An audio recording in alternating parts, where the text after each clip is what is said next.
में आ रहा है कि बहन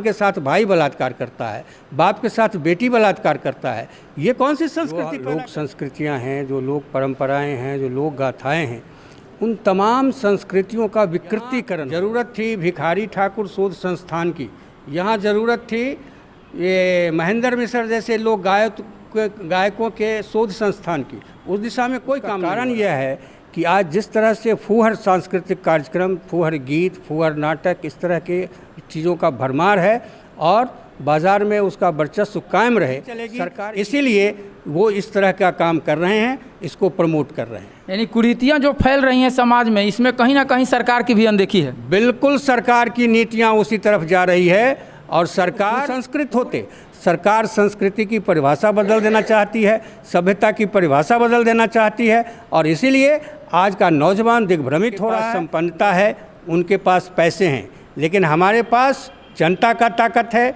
जनता का बल है, चूँकि हम जन संस्कृति की बात करते हैं।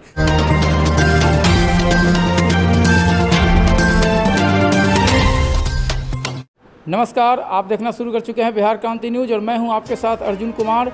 इस वक्त हम लोग परसा हाई स्कूल के प्रांगण में उपस्थित हैं, जहां पर राज्य स्तरीय जनवादी सांस्कृतिक कार्यक्रम का आयोजन किया गया था और उसी जनवादी संगठन के अध्यक्ष महोदय जी हैं, उनसे हम बात करेंगे और जानेंगे कि ये जो है सम्मेलन किस लिए आयोजन किया गया है।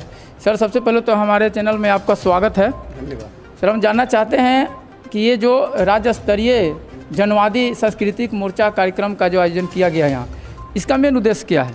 इसका मूल उद्देश्य है कि आज पूरे देश में और बिहार में जो हमारी संस्कृति है, जो लोक संस्कृतियाँ हैं, जो लोक परंपराएं हैं, जो लोक गाथाएं हैं, उन तमाम संस्कृतियों का विकृतीकरण हो रहा है।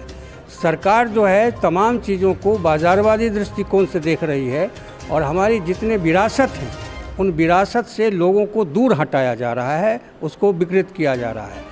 ये बाज़ारवादी जो दृष्टिकोण है, उसका कारण यह है कि आज जिस तरह से फूहड़ सांस्कृतिक कार्यक्रम, फूहड़ गीत, फूहड़ नाटक, इस तरह के चीज़ों का भरमार है और बाज़ार में उसका वर्चस्व कायम रहे, सरकार इसी दिशा में काम कर रही है और हम इसके विरोध में खड़े हैं। जनवादी सांस्कृतिक मोर्चा की समझ है कि हम बिहार की जो विरासत है, बिहार की जो लोक गाथाएँ हैं, आप भोजपुरी को देख लीजिए, आज कितना वल्गराइजेशन इसका हुआ है।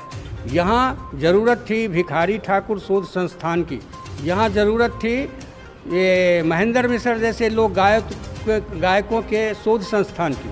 उस दिशा में कोई काम नहीं हो रहा है। बिहार में जितने भी कलाकारों को वजीफ़े मिलते थे, वो तमाम चीज़ बंद है। बच्चों के कार्यक्रम के लिए, उनके विकास के लिए जो NSS वगैरह कार्यक्रम था, वो सब बंद हैं। बच्चे आखिर क्या सीखेंगे? हमारे तमाम संस्कृति से बच्चे अनभिज्ञ होते जा रहे हैं। एक नया जनरेशन, एक नए बिहार की जो कल्पना की जा रही है, वो बिल्कुल एक बाज़ारवादी समझ है। इस समझ के हम खिलाफ़ हैं। हम चाहते हैं कि हम इसीलिए आज सम्मेलन हमने किया है। आखिर सर, ये जो सम्मेलन हुआ है और ये बोल रहे हैं कि युवा जो लोग हैं वो कहीं ना कहीं अपने मार्ग से भटकते जा रहे हैं, तो आखिर ये सुधार कैसे होगा?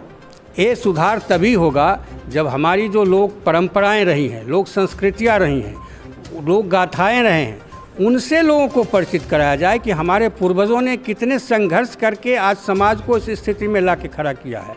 असली मंशा यही है सरकार की कि बच्चे उससे परिचित ना हों और इसीलिए जब उससे परिचित हो जाएंगे तो बिहार के जो मेहनतकश हैं, बिहार के जो किसान हैं, मजदूर हैं, उसकी संस्कृति कायम हो जाएगी। तो ये लूट की संस्कृति बंद हो जाएगी, बाज़ारवादी संस्कृति नहीं चलेगी। इसीलिए वो इस तरह का काम कर रहे हैं, इसको प्रमोट कर रहे हैं। यानी कुरीतियाँ जो फैल रही हैं समाज में, इसमें कहीं ना कहीं सरकार की भी अनदेखी है। बिल्कुल, सरकार की नीतियाँ उसी तरफ जा रही है और सरकार पूरे तौर पर सांप्रदायिकता को प्रमोट कर रही है। नीतीश कुमार सरकार प्रमोट कर रही है। केंद्र की सरकार का तो उद्देश्य ही वही है और नीतीश कुमार उसको प्रमोट कर रहे हैं। ये मेरा पूरा का पूरा आरोप है और इसमें सत्यता है जी। यानी यही वजह है कि अभी जो है युवा जो है, जिस प्राचीन काल के जो अच्छी सभ्यताएं थी, वो जो है भूलते जा रहे हैं और यहाँ जो है अश्लीलता की तरफ जो है युवाओं का ज़्यादा ध्यान हो रहा है। बिल्कुल बिल्कुल वही बात है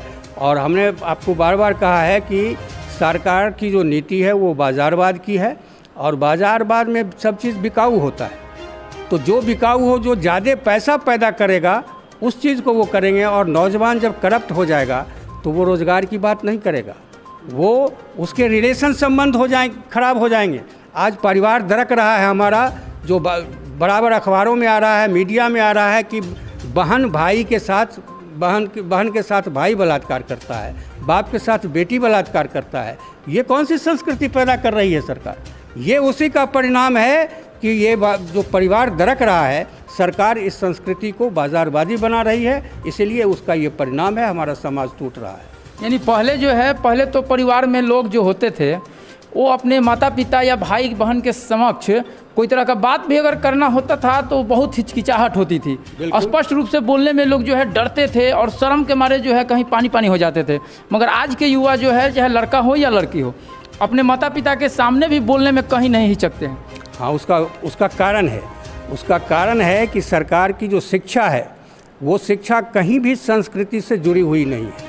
सरकार की शिक्षा यदि संस्कृति से जुड़ी होती तो लोग सुसंस्कृत होते।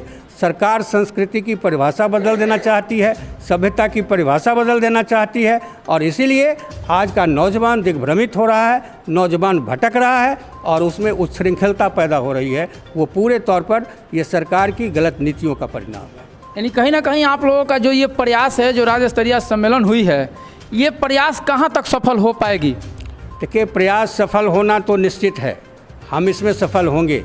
ये अलग बात है कि हम उनके पास साधन है, उनके पास संपन्नता है, उनके पास पैसे हैं, लेकिन हमारे पास जनता का ताकत है, जनता का बल है। चूँकि हम जन संस्कृति की बात करते हैं, आज न कल जनता की संस्कृति जीतेगी, हम जीतेंगे, हम आगे बढ़ेंगे। चलिए, बहुत बहुत धन्यवाद हमारे साथ जुड़ने के लिए, और ऐसे ही खबरों को लगातार देखने के लिए हमारे बिहार क्रांति न्यूज़ चैनल को लाइक, सब्सक्राइब और शेयर करना ना भूलें। तब तक के लिए जय हिंद।